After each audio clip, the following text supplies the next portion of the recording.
Your light will always offend their darkness. What do I mean? There is someone right now. It could be one individual, it could be a couple people, it could be a group of people, 5, 6, 7, 10, who knows?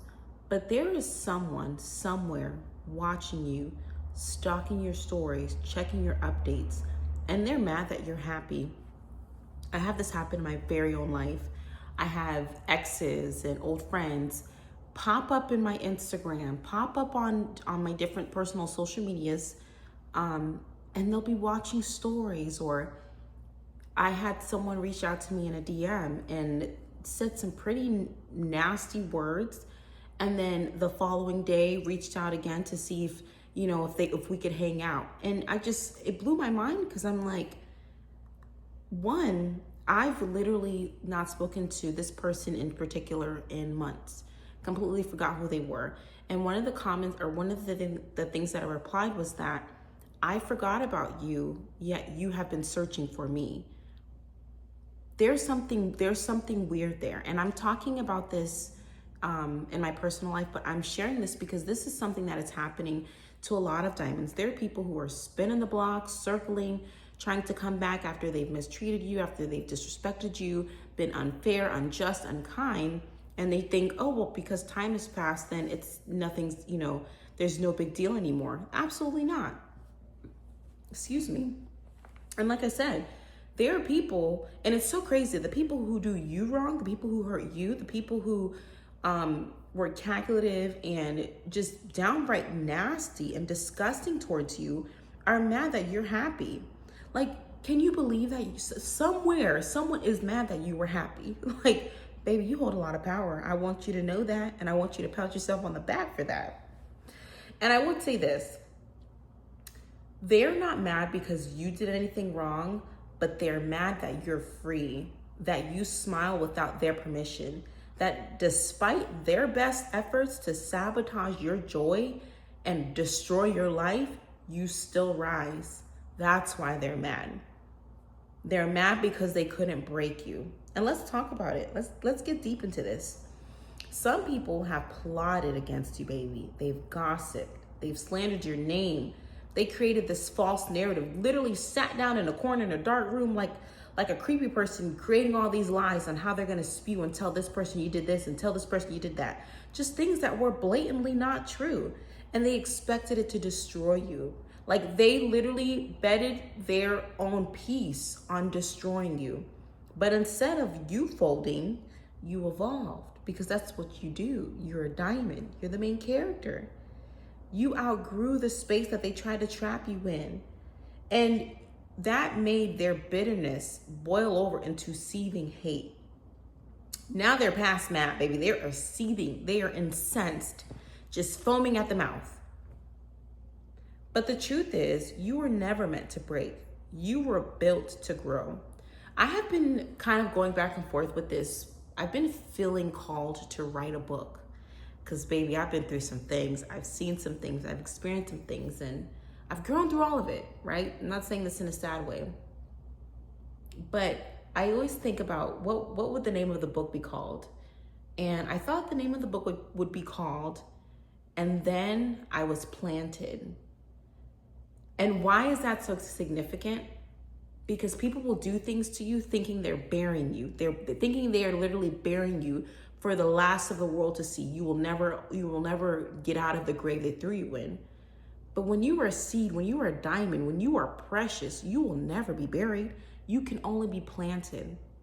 And every time you have a hard day or you have a hard moment and you cry and you go through frustrations and you're stressed and whatever, your tears are the water that helps that seed to grow in the very grave that people expected you to never come out of. And then you were planted. This is a concept that transcends time. And anyone who knows me knows my favorite Bible verse of all time is Genesis 50:20. And this is about, Joseph in the Bible, and he was betrayed by his brothers because he had a dream. He was a special one. He was a chosen one.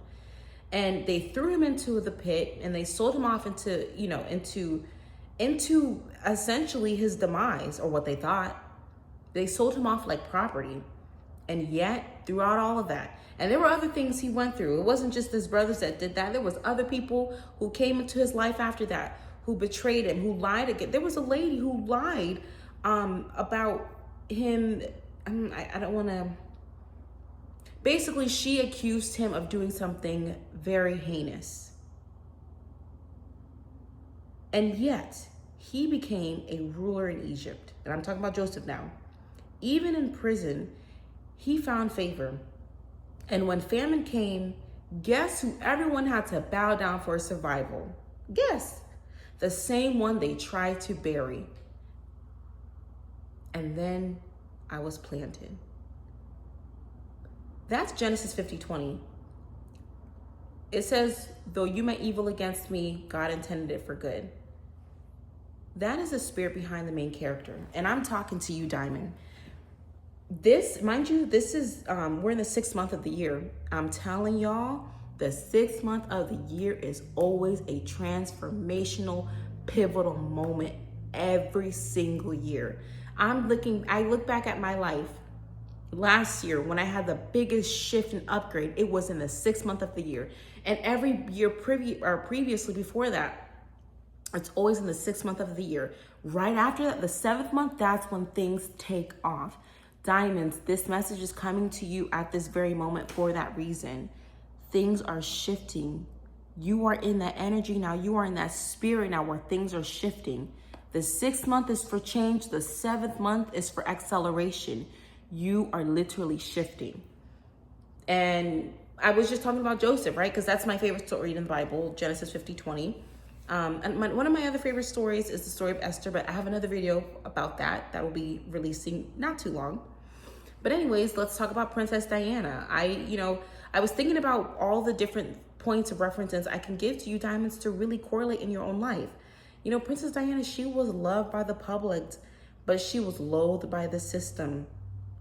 Her light, like even now, she was the light in the world of shadows. Her grace, her authenticity, humanity really shook up. She was just a breath of fresh air.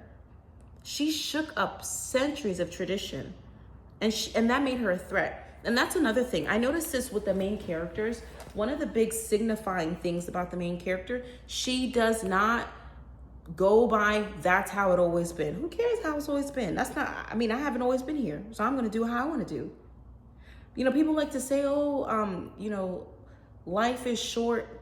Yes, life is short, but theoretically, realistically, logically, it is the longest thing you're ever going to do. Why do you have to just do things because that's the way it's always been? That's where the main character gets the most hate. The main character gets the hate by people who are scared, who are easily conformed, who don't like to think for themselves. The main character always gets hated by these groups of people the most because she's not that at all. She's even when she is, I will say this. The main character can have moments of fear, but she is not scared. She is not scared of nothing. She will stand 10 toes down against 10 different people at the same time and not blink. That's the main character. That makes her a threat because people will try to shake you and break you and mold you and do everything to stop you. And once they realize they can't do that, there really does become a sense of danger because you are really invoking real hate from people now. And I don't say this to scare you because you can't be scared. You're the main character. But this channel is about talking and realizing what's going on in our lives and in the world. Even after everything she endured, and I'm talking about Princess Diana, people worldwide still honor her legacy. Even now, she is someone people still reference. She's the people's queen. People still love her. And I'll say this, right now, you could be sleeping with your own enemy. You could be talking, laughing, sharing energy with someone who secretly hopes you fail. And when I say sleeping with your enemy, it's not always an intimate relationship. It could be something that's platonic. It could be something that's work related. It could just be something that's very, what is that word I'm thinking of? Acquaintance, like, acquaintance. You can be sharing your future with someone who's hoping you don't get there. And you got to be careful of that. It's not paranoia, by the way. Baby, this is not paranoia. It is spiritual warfare. It is spiritual warfare. And I'll share this with you guys. I had an ex who did witchcraft. And I'm talking about witchcraft. It was heavy. We lived together. There was a point in time where my family did not even come over anymore because they were like, there's something here. Like, we feel something. It's crazy. Long story short, me and the ex are not together. Hence why I say ex. I learned a lot. There was a moment, oh my gosh, I'm probably gonna share this in a separate video, but I had a moment where I'm getting chills thinking about it. That's not the point. What I'm trying to say is, maybe about a year after me and the ex broke up, things were going good, but then they stopped going good. Like, it was always like I was right at the door to walking into something and I just couldn't walk in. Like, the things that I should have had, I couldn't. There was something blocking and I couldn't understand it. So one day, I don't know, I kind of prayed. I'm like, God, tell me what's going on. What's going on? So I go to sleep, and in my dream, it wasn't something that scared me, but it woke me up, and I did something. So in this dream, there was my picture and my name on an altar with a candle, and someone was doing magic on that candle, and they were cutting themselves, like pouring out blood from their hands and pouring it on this candle. And it was just, I could visibly see one person, but he was communicating with other people. And I woke up and I was just like, oh my gosh, I know me and this person aren't together anymore, but why, I can't believe they would try to do witchcraft on me, this and that. But then I'm like, is it really that unbelievable? Like, is it really that unbelievable? Because when you were with him and someone got on his bad side, wasn't he right at the front door doing all those sacrifices and opening and all that? So now that you are no longer on his good side, what makes you think he wouldn't do that to you? And this is why you got to be careful of the people around you and clock how people react to people who they no longer feel like is a part of them or feel like they're useful to them. You know what I mean? Because had I been smart and I'm not saying this to scare anybody, right? But I knew back then that he was doing witchcraft against people who were not on his good side. So that should have put me not on edge, but that should have put me on the, I'm not good at football, but like, is it offense or defense? Basically on the preemptive, right? I should have been doing the things I needed to do to combat it even before it came my way. It shouldn't have taken losing things to realize something's going on wrong, right? After that, I woke up. I immediately, like I said earlier in this video, one of my favorite stories is the story of Esther. I immediately did a 3-day Esther fast. Y'all, when I tell you life has been rocking and moving and shaking and going ever since then, I'm still I fast regularly, still now. Sometimes I wake up at 3 a.m. just to get up and pray for an hour. There's different things that I'm doing on the continuous basis to continuously protect myself spiritually. And I say all this because, like I said in the beginning of this video, there are people right now who are mad you are happy. That was someone who was mad that I'm still happy. Like I said, and that's not even the ex that was just in my Instagram. They're everywhere. This, as the main character, this is what your reality is. They are everywhere. It doesn't matter if it was an ex from 2 years ago or 5 years ago or your ex high school sweetheart. They're gonna come back around. It could have been your best friend who thought you wasn't nothing and tried to jump you with your old best friend. I'm talking about my life at this point right now. Yes, I'm going deep.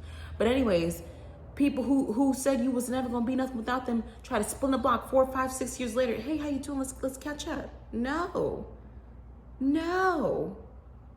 Anyways, y'all, like I said, this is not paranoia. This is spiritual warfare. They know who you are, even if you don't even know who you are. Even if you haven't fully stepped into your power yet, your light reminds them of something they're pretending to be. Baby, did you hear me? That's another reason why they just don't like you, or why you don't understand why they're being mean to you, or why y'all just can never click. Your light reminds them of everything they're pretending to be. When you come around, people see that they're the phony, and that's the problem. That's why they don't want you around. When you are around, people see how fake they are. It ain't nothing you gotta do. It's just your presence. It's your essence. But here's what you need to understand, and I say this boldly, and I say this boldly, and I hope you take this and put this in your spirit. I will never live a hard life. Do you hear me? Say this with me. You say this with me. I will never live a hard life. That is not arrogance, but that is a declaration, and that is alignment. Regardless of what people do to hurt you, to stop you, to derail you, to betray you, to blindside you, you will never live a hard life. I will never live a hard life. The hard life is not for me. Remind yourself that. And I'll say this, there have been moments where I have had hard moments, just like everyone. But a hard life, that's not my portion. I rebuke that in the name of Jesus. That is not what I declare for my life. That is not my legacy. And that will never be my story. I walk in ease, favor, and flow. And that is my portion. That is my legacy. That is my story. Why? Because I was never designed for survival mode. I was created to thrive. If you are watching this video, this is your reality. You were never designed for survival mode. You were always created to thrive. And the truth makes people mad. In a world that glorifies the struggle and the grind, choosing ease is a revolutionary thing. You are literally standing up to the face of just downright depression and being tricked out of the life you're supposed to live and tricked out of your spot, and saying no.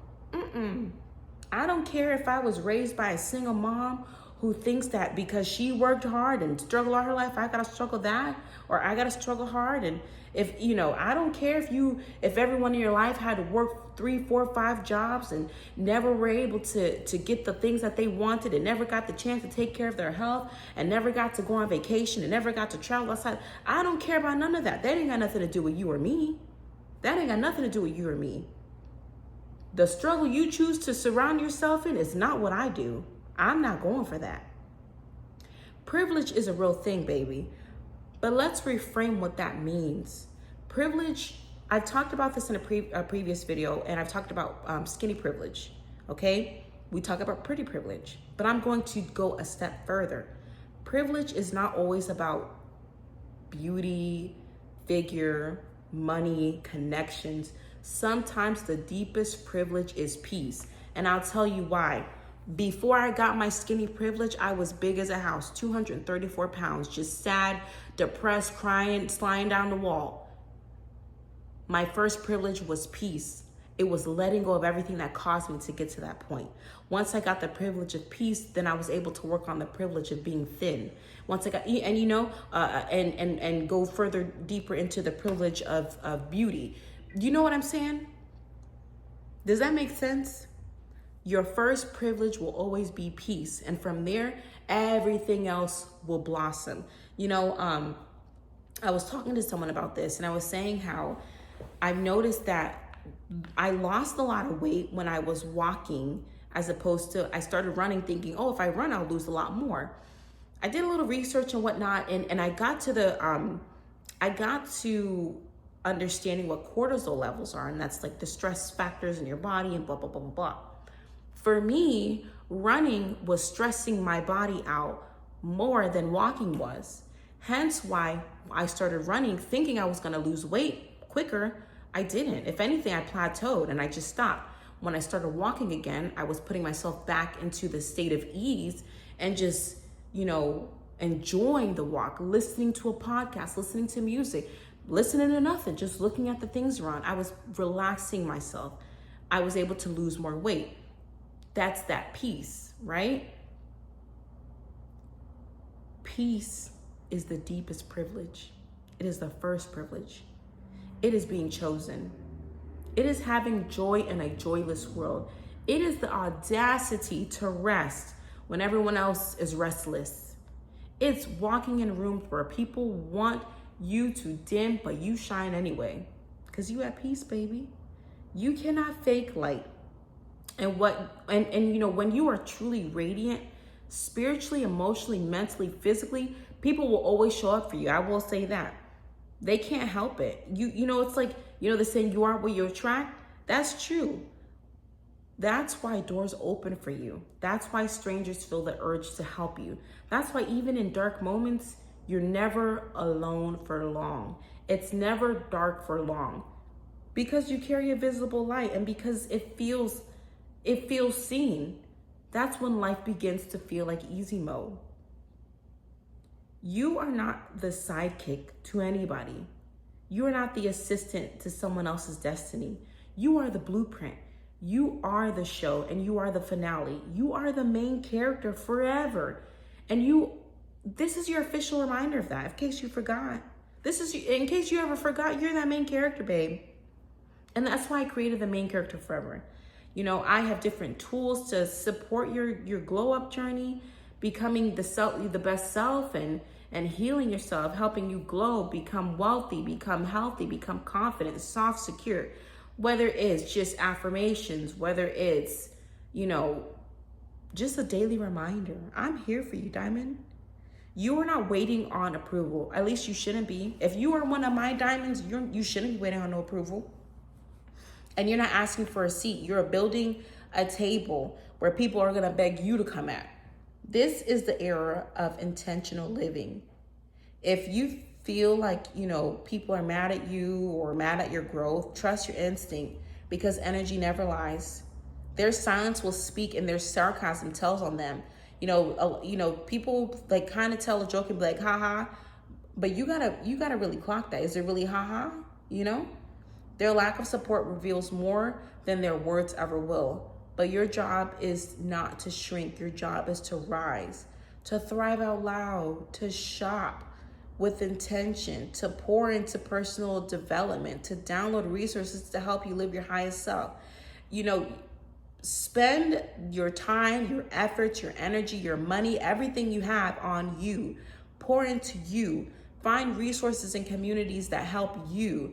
You should have a mindset of me, me, me, me, me. Me, me, me, me, me, me, me. That's the mindset you need to have. It doesn't make you selfish. It does not make you selfish. That's your first obligation is me, me, me, me, me. Think about that. So diamonds, I really love you and I really appreciate you for sitting here and listening to this video. I want you to go to themaincharacterforever.com and grab what's meant for you. Everything is downloadable and ready for immediate use and you don't have to wait to level up. Also, if you need advice, if you want to connect deeper, if you want to simply just be seen by someone who understands your path, email directly at maincharacterforever1@gmail.com. I respond, I connect, and I care. I made a video and I was referencing a photo and I couldn't remember who it was. And it was so funny. It's so sweet. Now in my email, I have all these photos from my main characters who sent me the exact photo I was referencing. And it just made my heart smile because I'm like, I love you, diamonds. Like, thank you. I do check the email and I do respond. So thank you, diamonds. But yeah, this community matters. Healing matters and living a beautiful life out loud matters. Remember, baby, they hated on Harriet Tubman. They hated on Frida Kahlo. They hated on Marilyn Monroe. They hated on Serena Williams. They hate on everybody. They hate on everybody who has a light. They hate on everybody who is a revolutionary. They hate on them. And guess what? They all kept winning. The world is uncomfortable with a woman who knows herself because we are not here to make them comfortable. We are here to be legendary. Stop dimming your light. Keep glowing, keep evolving, keep collecting your blessings like trophies, and let them stay mad while you stay the main character. I love you, diamonds, and I will talk to you soon.